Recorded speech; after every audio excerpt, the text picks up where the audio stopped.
सुबह सुबह का टाइम है। सुबह के 5 बज रहे थे जब मैं उठी थी। तो आज का ये जो व्लॉग है ये आज मैं आप लोगों के साथ शेयर कर रही हूँ अपना अर्ली मॉर्निंग रूटीन, जो मैं डेली बेसिस पे उठती ही हूँ। और उठते ही बहुत सारी चीज़ें शुरू हो जाती हैं, जैसे खुद का ध्यान रखना, सेल्फ केयर करना, एक्सरसाइज करना, थोड़ी सी बॉडी स्ट्रेचिंग करना, फ्रेशन अप होना। साथ में मैं गर्म पानी भी पी लेती हूँ जब मौका मिलता है। और अभी ठंड के दिन चालू हो गए हैं धीरे धीरे करके, यहाँ पे भी थोड़ा सा ठंडक तो हो गई है, वेदर चेंज हो गया है तो मेरे रूटीन्स भी बदलते जा रहे हैं। बच्चों के डैडी यहाँ पे तैयार होके रेडी हो गए थे, यानी कि वो अपने जॉब पे जाने के लिए बिल्कुल गेट रेडी हो चुके थे, बिल्कुल अप टू डेट हो गए थे।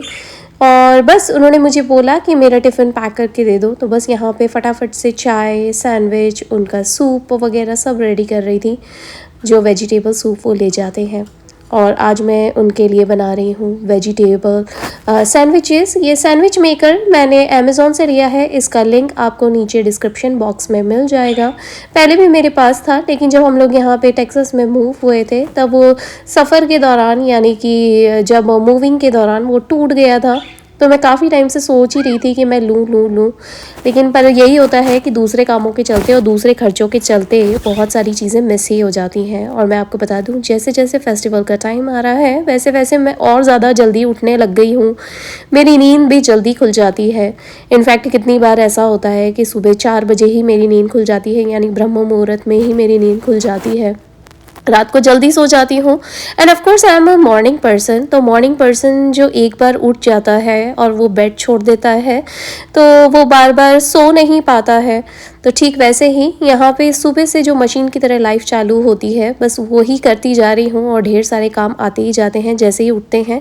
बच्चों के डैडी को उनका लंच बैग बना के दे दिया है, वो गए हैं जॉब पे। साथ में उन्हें ऑन द गो पे चाय भी दे दी थी। यहाँ पे मैं अपने पेट्स को भी उठा रही हूँ, पेट्स को उठाती हूँ। वो जैसे ही उठाती हूँ, जैसे ही वो उनके ऊपर से बेडशीट हटाती हूँ, कवर हटाती हूँ, तो बस वो एकदम से उठ जाते हैं और आवाज़ करने लग जाते हैं, बिल्कुल अपनी बर्ड नॉइज़ में। जैसे ही उन्हें उठाओ फिर ब्लिंड्स खोलो। जैसे कि आप लोग देख सकते हैं बाहर बहुत अंधेरा है, क्योंकि ऑफ कोर्स काम करते करते सुबह के 6 बज गए थे। और आजकल मैंने बच्चों का एक नया स्केड्यूल बनाया है, सुबह 6 बजे ही उन्हें अलार्म बजा देती हूँ, क्योंकि 15-20 मिनट तो उन्हें उठाने में, उठा के बाथरूम में ले जाने में और तैयार करने में आधा घंटा लग जाता है। क्योंकि छोटे बच्चे हैं, छोटे बच्चे काफ़ी क्रैंकी हो जाते हैं और रात को उनकी नींद भी पूरी नहीं होती है। पर क्या करें, अगर अभी से ही रूटीन में नहीं डालेंगे, अभी से ही थोड़ा थोड़ा डिसिप्लिन नहीं डालेंगे, तब तक उनके लिए हार्ड होता चला जाएगा। इसीलिए हालांकि मुझे भी कभी कभी तो लगता ही है कि बच्चों के लिए ये सब चीज़ें काफ़ी हार्ड है, पर क्या कर सकते हैं। Life, this is how life goes on, this is how we human learns, this is how every one learns. सबकी लाइफ में यही चलता है। जैसे कि आप लोग देख सकते हैं अभी भी बाहर बहुत अंधेरा है।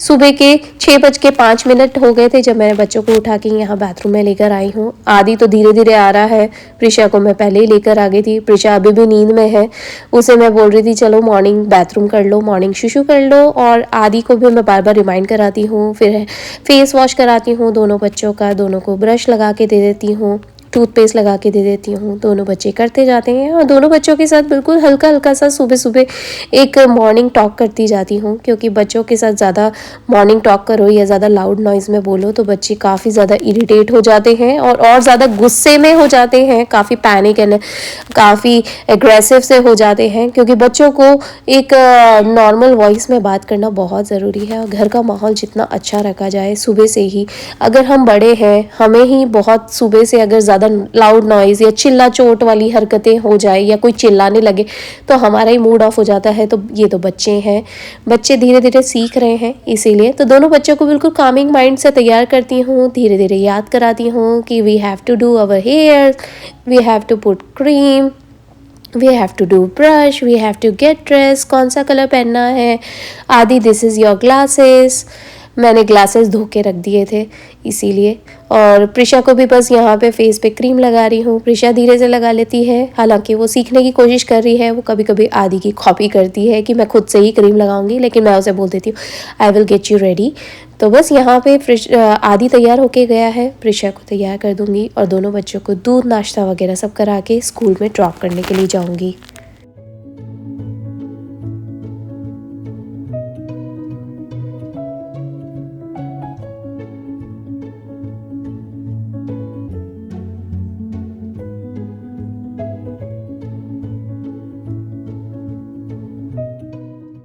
दोनों बच्चों को ब्रेकफास्ट करा दिया है। दोनों बच्चों के साथ मुझे भी अगर टाइम मिल जाता है तो मैं भी कितनी बार ब्रेकफास्ट कर लेती हूँ।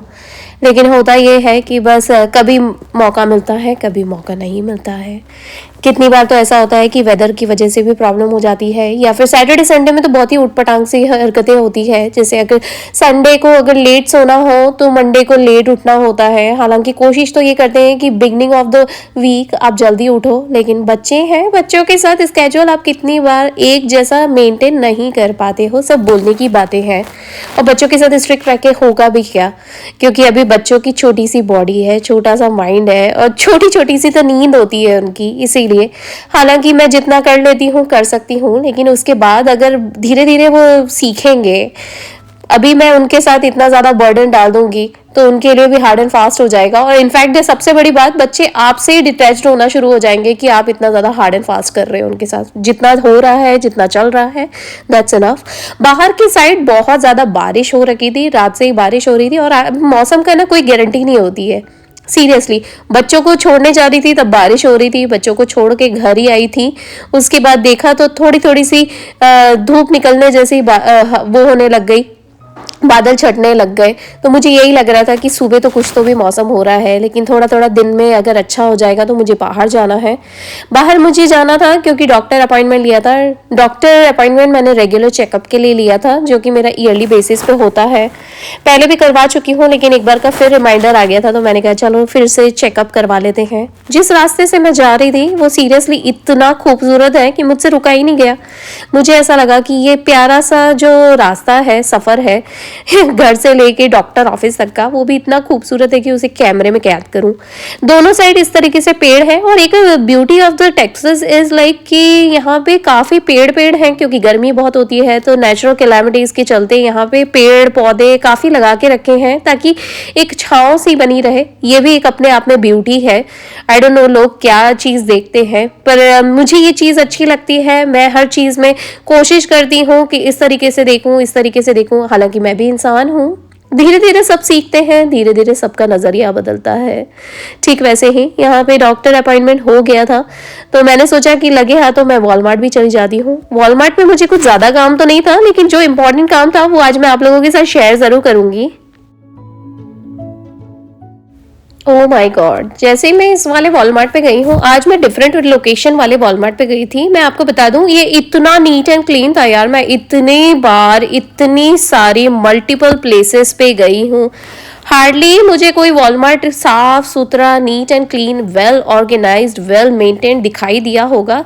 ये वाला वॉलमार्ट इतना साफ सुथरा था, ट्रस्ट मी, कि मेरे से रुकाया ही नहीं गया। मैंने कैमरा उठाया, मैंने फटाक से उसे रिकॉर्ड करा, ये सोच के कि जैसे जैसे लाइफ में आगे बढ़ेंगे ना, तो ये चीज़ें मेरे लिए बहुत अमेज होने वाली हैं। मैं ही बहुत ज़्यादा इससे सरप्राइज होंगी कि यार ऐसी खूबसूरत चीज़ें भी होती है। मतलब पब्लिक स्टोर है, वो इतना साफ सुथरा, ओ माय गॉड। और यहाँ की सर्विस भी इतनी बढ़िया है।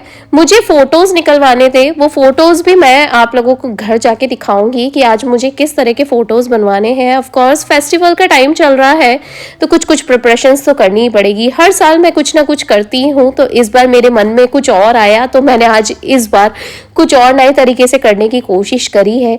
बहुत ही सिंपल सा फंडा है, बहुत ही सिंपल से रूल थे इनके, बहुत सिंपल सिस्टम है इन लोगों का फोटोज प्रिंट आउट निकलवाने का। और वॉलमार्ट पे जो मैंने प्रिंट आउट निकलवाए हैं ना, वो 3 प्रिंट्स निकलवाए हैं। एक तो 12x18 का निकलवाया है फोटो, एक मैंने प्रिंट निकलवाया है 11x14 का, यानी कि 11x14 का, और एक प्रिंट आउट निकलवाया है 5x7 का। उसके साथ में मैंने उसकी फ्रेम्स भी खरीद ली थी। तो जो मुझे प्रिंट आउट पड़ा है, वो प्रिंट आउट पड़ा है $9.86 का। साथ में मुझे जो 11x14 का मुझे पड़ा है, वो पड़ा है $6.86 का। और जो मुझे सबसे छोटा वाला प्रिंट आउट पड़ा है, वो प्रिंट आउट पड़ा है $1.08 का। तो ये किस तरह के प्रिंट आउट है। साथ में मैंने इनकी फ्रेम्स भी ले ली थी। तो एक फ्रेम पड़ी मुझे $6.78 की, एक फ्रेम पड़ी मुझे जो 11x14 की है, यानी 11x14 की, वो मुझे पड़ी है $3.44 की। और जो सबसे छोटी वाली है, वो मुझे पड़ी है $1.68 की। हालांकि मैंने ले तो ली है प्रिंट आउट, और प्रिंट आउट तो मेरे बहुत ही अच्छे अच्छे आए हैं, लेकिन मुझे फ्रेम्स का थोड़ा सा डाउट हो रहा है। फ्रेम्स बहुत अच्छी हैं, लेकिन जैसी फ्रेम्स मैं चाहती थी वैसी फ्रेम्स वहाँ पे नहीं मिली। लेकिन कोई बात नहीं, मैं कोई दूसरे वाली स्टोर पे चेकआउट करूँगी, और may be this year I can go with this one and next year I can do something else. But I am so happy, जो मैं चाह रही थी बिल्कुल वैसे ही मिले। हाँ, ऑफ कोर्स अभी आप बोलोगे कि मैं इंडिया में से क्यों नहीं प्रिंट आउट निकलवा के लाई, तो मैं आपको बता दूं कि इंडिया में भी जो पर्टिकुलर स्पेसिफिक अगर आपको पोस्टर्स या पेंटिंग्स या किसी तरह की इमेजेस वगैरह आपको चाहिए होती अच्छी क्वालिटी की ना, वो भी बहुत महंगी हो गई है और सेम रेट में ही पड़ रही है, तो कुछ ऐसा डिफ्रेंशिएट नहीं नजर आएगा आपको। हालांकि इस बार मैं जो इंडिया गई थी ना, उसका भी मैं फीडबैक आपको बता दूं कि इंडिया बहुत महंगा हो गया है, और अगर यहाँ के साथ यहाँ की चीज़ों से अगर कंपैरिजन किया जाए तो कितनी बार आपको ऐसा लगेगा कि यहाँ पे और वहाँ की प्राइसेस में कुछ ज़्यादा डिफरेंस नहीं है। एंड ऑफकोर्स फोटो फ्रेम्स कौन कैरी करता है, कौन ट्रैवलिंग के दौरान खरीद के यहाँ लेकर आता है, क्योंकि ऑफकोर्स उसके अंदर ग्लास होता है, काफ़ी फ्रेजाइल होता है, वो अगर टूट क्या गया, वो अगर क्या हो गया, वो तो वैसे ही टूटने वाला है, तो उसको आप कितनी सेफ्टी से लेकर आओगे तो भी वो टूट जाएगा, तो इतना बड़ा रिस्क क्यों लेना। तो ठीक वैसे ही यहाँ पे प्रिंट आउट मैंने निकलवा लिए हैं। घर जाके मैं आपको दिखाती हूँ कि मैंने इस बार बहुत ही खूबसूरत सा प्रिंट आउट निकलवाया है और उसे फ्रेम में डाला है। बच्चों को मैं लेके निकल गई थी घर की तरफ, और घर आने के बाद मुझसे रुका ही नहीं गया। मुझे ऐसा लगा कि मैं एक बार इसे फ्रेम कर लेती हूँ, फिर आप लोगों को दिखाती हूँ। और साथ में मैं आप लोगों के साथ यहाँ पे वीडियो में बात भी करती जा रही थी, तो मैं आप लोगों को बता दूँ कि वीडियो पे से मेरा ध्यान ही हट गया, और उस पर कब म्यूट बटन दब गया मुझे ध्यान ही नहीं रहा। यहाँ पे फिलहाल मैं फ्रेम कर देती हूँ और फिर आप लोगों को दिखाती हूँ मेरी खूबसूरत सी फोटो जो मैंने इस बार वॉलमार्ट से बनवाया है। इस साल का मेरा फेवरेट काम हो गया है, जो कि मैंने प्रिपरेशन शुरू कर दी है फेस्टिवल्स के लिए। काफ़ी टाइम से सोच रही थी और फाइनली वो कर ही दिया।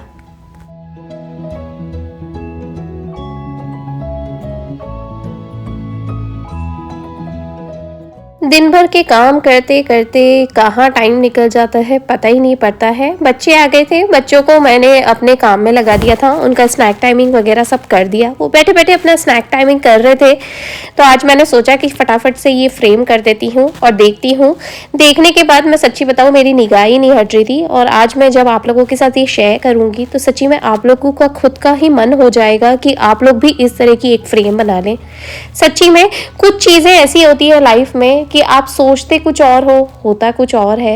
या फिर यूँ कह लीजिए, जिस तरीके से ये वाला फोटो निकल के आया है, ट्रस्ट मी मेरी तो निगाह ही नहीं हट रही थी, और मैं आप लोगों के साथ अभी शेयर करूंगी। सबसे पहले तो मैं इसे माथे पे लगा लूँ कि इतना ही खूबसूरत पेंटिंग और इतना खूबसूरत फ्रेम निकल के आया है। ये देखिए, इस बार की मेरी नवरात्रि की खूबसूरत सी फोटो फ्रेम, जो इस बार मैंने कोशिश करके और मन में जो बांध रखी थी, सोच रखी थी, वो आज इस बार कर ही डाली। बहुत मन हो रहा था ये वाला फोटो फ्रेम बनवाने का, तो इस बार मेरी नवरात्रि की तैयारी शुरू हो गई है। I am so happy, Mata Rani की इतनी प्यारी सी फ्रेम तैयार हो गई।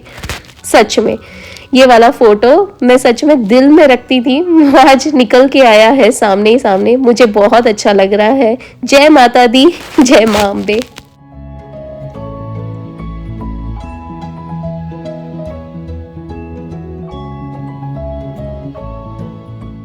साथ में मैंने एक और प्रिंट आउट निकलवाया है। एक और प्रिंट आउट जो निकलवाया है वो उसका साइज़ है 11x14 का। तो साथ में ये वाली फ्रेम लेकर आई थी। एक्चुअली क्या होता है ना कि वॉलमार्ट के फ्रेम आयल में अगर आप जाओगे ना, तो बहुत सारी अलग अलग फ्रेम्स आपको मिल जाएंगी, छोटी बड़ी, आसपास ढेर सारी बॉर्डर वाली, और इस तरीके से मतलब फैंसी चीज़ें भी मिल जाएंगी। पर मुझे ऐसा लगता है, ऐसा मेरा मानना है कि चीज़ें जितनी ज़्यादा सिंपली होती है ना, सिंपल होती हैं, सिंप्लीफाई और लाइफ होती है ना, उतना ज़्यादा अच्छा रहता है आपको अपने आप को मेंटेन करने के लिए। लेकिन जहाँ आप फैंसी चीज़ों पे आ जाते हो तो आप बहुत ज़्यादा कॉन्शियस हो जाते हो कि यहाँ से ये ना टूट जाए, वहाँ से वो थोड़ी सी खरोच ना आ जाए। इसीलिए फ्रेम्स का भी सेम वैसा ही काम होता है। तो मैं कोशिश ये करती हूँ कि मैं बिल्कुल सिंपल रहूँ, सिंपल चीज़ें, simplify your life, which I believe in it. तो मैंने साथ में जो दूसरी प्रिंट आउट निकलवाया है, दूसरी फ्रेम जो बनाई है, वो भी मैं आज आप लोगों के साथ शेयर कर देती हूँ। हालांकि फेस्टिवल का टाइम चल रहा है, तो मैं आप लोगों के साथ शेयर कर देती हूँ। मेरा काफ़ी टाइम से मन हो रहा था, इंडिया में अभी ये इसलिए नहीं मिल रहा था कि मैं बता दूं, फेस्टिवल का टाइम नहीं था, वहाँ समर वेकेशंस में गए थे, तो वहाँ पे क्या, जैसे फेस्टिवल का टाइम आ जाता है तो धूम धमाल काफ़ी शुरू हो जाता है, काफ़ी धमाकेदार एंट्री होती है भाई। हमारे इंडिया में तो फेस्टिवल्स का मज़ा ही आ जाता है। लेकिन अगर मुझे पर्टिकुलर ये स्पेसिफिक अगर कोई चीज़ चाहिए हो और वो अगर वहाँ पे नहीं मिल रही हो तो कोई बात नहीं, आजकल तो इंटरनेट जिंदाबाद, वहाँ पे तो हर चीज़ मिल जाती है, चाहे आप गूगल से ले लो या पिनिंटरेस्ट से ले लो। तो ये दूसरी फ्रेम जो मैंने बनवाई है, और आई एम सो हैप्पी, जैसी चाही थी बिल्कुल वैसी ही बन के आई है। ये है मेरी दूसरा प्रिंट आउट जो मैं आज आप लोगों के साथ शेयर कर रही हूँ। दिवाली का खूबसूरत सा, जिसे हम पंचपूड़ा भी कहते हैं, जिसे हम चौपड़ भी कहते हैं, यानी कि ये दिवाली की पंचायत का फ़ोटो है जो मुझे काफ़ी टाइम से लेने का मन था। हालांकि अलग अलग सबके फ़ोटोज़ होते हैं, अलग अलग चित्र आते हैं, अलग अलग इमेजेस आती हैं, किसी को कुछ पसंद आता है, किसी को कुछ पसंद आता है। तो ये मैंने एक खूबसूरत सा बनवाया है फ्रेम, मुझे काफ़ी टाइम से लेने का मन था। और जैसे ही मन पसंद, जो आप फ़ोटो इमेजिन करते हो वो ही आपको इंटरनेट पे मिल जाए ना, तो आप वेट ही नहीं कर पाते हो। आपको ऐसा लगता है कि यार मैं इसी चीज़ का तो अपने दिमाग में एक बना के बैठी हुई थी और वही चीज़ आज मुझे सामने दिख गई है, तो क्यों उस पर वेट करना है। फटाक से गई, फटाक से बनवा लिया। हर साल मैं कुछ ना कुछ नया करती हूँ, मुझे बहुत अच्छा लगता है, मेरे लिए भी नयापन होता है और घर वालों के लिए भी। और कहते हैं ना कि लाइफ में धीरे धीरे धीरे आप आगे बढ़ते चले जाते हो, है ना, भगवान आपको आगे बढ़ाते चले जाते हैं। ठीक वैसे ही जैसे जैसे लाइफ आगे बढ़ती है वैसे वैसे ही आपके थॉट्स भी बदलते चले जाते हैं, चीज़ों का नज़रिया देखने का तरीका आपका बदलता चला जाता है। ठीक वैसे ही मेरा भी काफ़ी मन हो रहा था, तो मैंने ये फ्रेम्स बनवा ली हैं। तो कैसी लगी आपको मेरी ये प्यारी सी प्रिपरेशन, मुझे ज़रूर से बताना। टाइम निकल गया है, टाइम हो चला है, इसलिए आज बना रही हूँ दाल चावल। उसके बाद मुझे प्रिशा को लेके जाना है, प्रिशा की जिम क्लासेस है और आदि की भी जो सॉकर क्लासेस की प्रैक्टिस है ना, उसका भी टाइम चेंज हो गया है। तो अगर हफ्ते में पड़ता है तो हफ्ते में आजकल मल्टीपल डेज का इनका वो होता है, प्रैक्टिस होती है दोनों बच्चों की। प्रिशा की जिम्नास्टिक क्लासेस की भी मल्टीपल क्लासेस होती हैं, आदि की सॉकर क्लासेस की मल्टीपल क्लासेस होती हैं। तो दोनों को वहाँ लेकर जाना है। दोनों को कोशिश करती हूँ कि घर में वहाँ जाने से पहले उन दोनों के हाथ पाँव धुला दूँ और भरपेट कर दूँ, ताकि वहाँ जाने के बाद ग्राउंड पे उन दोनों को भूख ना लगे और आने के बाद हम लोग लेट हो जाएंगे, इसलिए खाने की प्रिपरेशन पहले ही करके जाती हूँ। तो ठीक वैसे ही, और बच्चों के डैडी आते से ही बहुत ज़्यादा भूखे हो जाते हैं और मैं नहीं चाहती हूँ कि मेरे पास अगर स्पेयर टाइम है जिसके अंदर मैं खाने की प्रिपरेशन कर सकूँ, उसे मैं वेस्ट करूँ। इसीलिए बहुत ही हार्ड एंड फास्ट हो जाता है। सच में मैं बताऊँ, जब बच्चे घर आ जाते हैं तो आप बिजी रहते हो, स्कूल जाते हैं तो आप बिजी रहते हो, घर में इतने सारे काम निकलते ही रहते हैं। और अभी जब फेस्टिवल का टाइम चल रहा है जिसके अंदर डीक्लटरिंग भी करनी है, कुछ प्रिपरेशंस भी करनी है, नई चीज़ें लेकर आनी है, एंड ऑफ कोर्स अभी फेस्टिवल का टाइम चल रहा है ना, तो बहुत सारी ग्रोसरी भी करनी रहेगी। वो भी मेरे आने वाले व्लॉग्स में आप लोगों को पता पड़ जाएगा और आप लोग मुझे ज़रूर बताइएगा। हालांकि मेरे पिछले व्लॉग्स पे जिस तरीके से लोगों के रिस्पॉन्स आ रहे हैं और उन लोगों के सबके मेरे ऊपर वो व्यूज़ आते जा रहे हैं, उससे ही मुझे समझ में आ रहा है। और बहुत सारे लोगों के मैसेजेस भी आ रहे हैं, इंस्टाग्राम पे भी, मैसेजेस पे भी। और मैं आपको बता दूं, बहुत सारे लोग मेरे साथ रियलिटी में व्हाट्सएप पे भी जुड़े हुए हैं, उन सबके भी मैसेजेस आए हैं। I am so happy, so glad, thank you so much. कोटि कोटि प्रणाम आप लोगों को कि आप लोग मेरा इतना साथ निभाते जा रहे हैं और आप लोगों को मेरे वीडियोस देख के एक रिलेट कर पा रहे हैं, एक रिलेशन बनता जा रहा है हमारा आपस में। हम एक कम्युनिटी, एक परिवार की तरह बनते जा रहे हैं कि हमारे साथ कुछ होता है तो हम आप लोगों के साथ शेयर करते हैं, आप लोगों के साथ कुछ होता है तो आप लोग हमारे साथ रिलेट कर पाते हैं हमारे वीडियोस को देख के। हम सब एक फैमिली ही है। बिल्कुल मेरे साथ इसी तरीके से जुड़े रहिए। Like, share, subscribe and comments, be a part of our family. Aadi को लेके निकल गई थी प्रिशा की जिम्नास्टिक्स पे और उधर से बच्चों की डैडी बस आ गए थे जिम्नास्टिक पे, तो वो बोले कि एक काम करते हैं, तुम यहाँ पे प्रिशा की जिम्नास्टिक करवाओ, मैं आदि को लेके सॉकर पे जाता हूँ। टाइम हो चला है, शाम का टाइम है, बच्चों के डैडी काफ़ी थक गए थे। ऑफ कोर्स मैं भी फटाफट से गई, दोनों बच्चों को करा के हम लोग घर आ गए थे। बहुत ही हार्ड एंड फास्ट में हमारा दिन निकला, पता ही नहीं पड़ा, क्योंकि अगर आप काम में बिजी होते हो तो आप दूसरी चीज़ों पे ध्यान नहीं देते हो, या यूँ कह लीजिए जो अनवांटेड अननेसेसरी चीज़ें होती हैं, जो बहुत ही ज़्यादा अनइम्पॉर्टेंट होती हैं, उनकी तरफ आपका ध्यान ही नहीं जाता। तो मैं आप लोगों को बता दूं, इस तरीके से हमारी लाइफ चलती है। मिलती हूँ आप लोगों से नेक्स्ट व्लॉग में जल्दी। ऑलराइटी।